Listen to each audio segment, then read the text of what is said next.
Have you noticed more and more individuals are struggling with relationships today? Do you know the Bible has the answers to our relationship problems? As we walk through the pages of prophecy, we will see that God knew the difficulties that we're facing today. Take, for instance, Daniel. The book is fascinating because it opens in chapter 1 with a very difficult question: why do bad things happen to good people?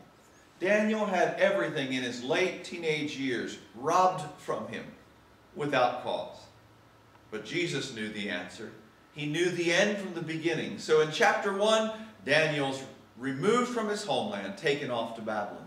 Because Daniel is faithful to Jesus in chapter 1, we see the dynamics of his relationship with Christ demonstrated in the ability to hear God's voice and to give the answers to a king that had no answers. Daniel chapter 2 leads us on into Daniel chapter 3, as not only Daniel's relationship with Christ is demonstrated, but his relationship with his friends and their relationship with Christ gives us the answers of life. As prophecy is demonstrated, Daniel demonstrates his love for a king that some would say he did not treat him fair, but he loved and learned to love his enemies. And his friends, Shadrach, Meshach, and Abednego, Nadab, Abihu, all learned to love their leader. And so we go from chapter 3 into chapter 4, and we see Nebuchadnezzar receive such a love for Jesus that he wrote that chapter. It's the only chapter that Daniel didn't write. It's filled with positive hope.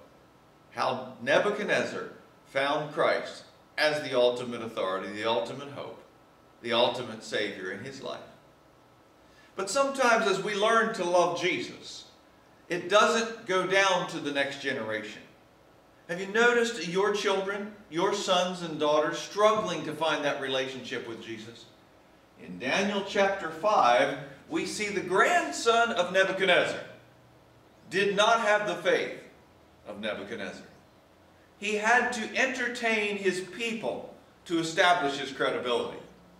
And so in this chapter we find Daniel stepping in, giving the answers to the writing on the wall.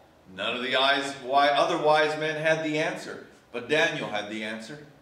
And because of his love for Jesus in chapter 1, 2, 3, 4, he was there in chapter 5.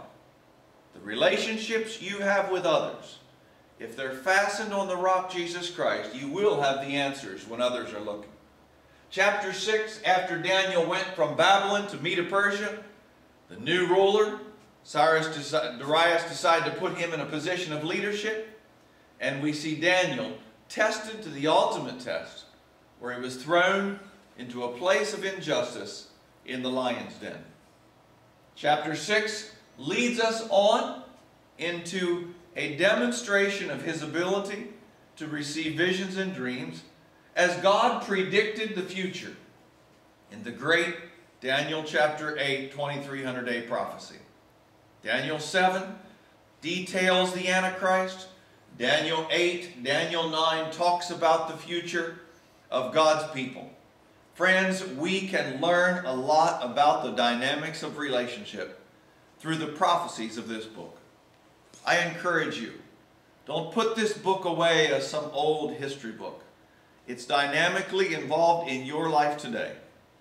And now I challenge you as the speaker of PowerPoints and Prophecy. Join us in these seminars and we'll discover the difficult answers to life's present questions.